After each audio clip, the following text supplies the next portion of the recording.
The unit we're working on right now is a unit on force and motion, and so we're actually doing a lot of math at this point in time. A lot of calculations, speed, acceleration, momentum, and all the GLAs right now are kind of focused on how can the students compute these force and motion problems. And of course that requires a lot of vocabulary as well, because these are new concepts for most of my students. It all ties back to the big goal though, because across the entire year my goal is to have my unit assessment in place. I know what objectives I'm teaching on a daily basis. I have that planned out already for the entire quarter. And as I'm getting closer to the day, I'll start putting together my exit ticket. My exit ticket is styled on, or the foundation for it is the unit test. I'll use similar style questions, and I'll definitely want to test at the same level of rigor that I'm going to test on the unit test. This way, I haven't tested at a low level during the during the exit tickets, and then move on to a really high level of rigor during the unit test. I want it to be a very seamless process where the students know what to expect all the way throughout. This way, they can study as needed to reach that goal, and to ensure that on a day-to-day basis, as I'm working towards that unit test, that I'm also giving them the tools they need. But really, more than anything, I want to make sure that the questions that I'm giving them are really aligned to the key points.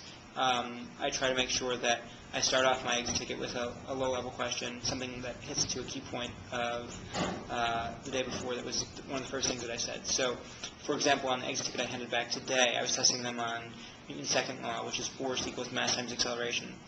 So the first question was simply to fill in the blank, force equals mass times blank, acceleration, a very easy low-level question. Track location, if you're in the building, please call 2503. A really low-level question that they should be able to complete pretty easily. If they can't complete that, they're not going to be successful on the rest of the exit ticket.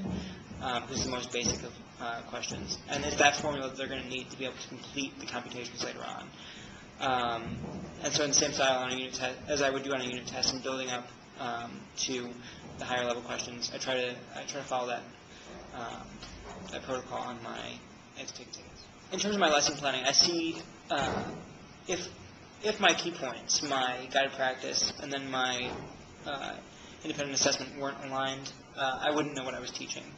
I constantly am checking back to make sure that, yes, in fact, my key points make sense based on the guided practice that I'm using, that I'm reinforcing them during the guided practice, and then I can look back at my exit ticket and say, okay, well, I wanted them to learn these things today. How are they showing me that they learned them on that exit ticket? I think that there's always the concern that, okay, an item will show up on an exit ticket that wasn't really well covered during the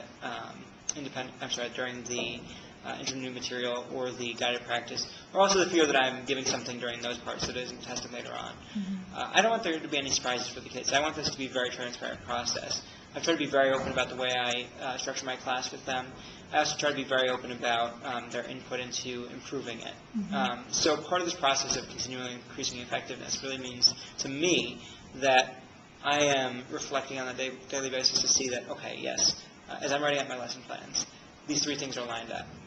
Then, on top of that, I've gone back and looked at my data, and I can see that, okay, on October 5th, I used this guided practice strategy, and it was about reinforcing vocabulary.